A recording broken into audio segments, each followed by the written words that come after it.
What is the difference between a leasehold and a freehold? This is a very important question particularly for first-time buyers. You need to know if you're buying a property which is freehold or a property which is leasehold. A freehold property is a property that you own both the land and the house. A leasehold is where you just own the house but not the land. Now, if you're buying a leasehold properties, there are three things you need to know. Firstly, you need to know about the ground rent.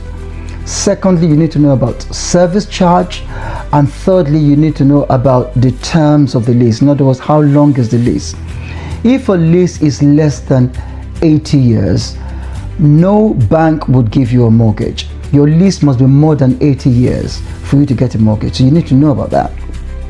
What's the service charge? The service charge is what a leaseholder pays towards the upkeep of the building.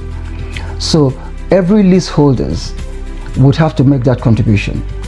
What's a ground rent? A ground rent is the cost that you pay the freeholder for your property being on his land. So you pay ground rent, you pay service charge, and then of course you need to know about the terms of the lease.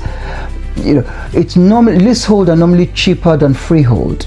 Freehold, if you're buying a freehold property, is normally more expensive than a leasehold for obvious reasons.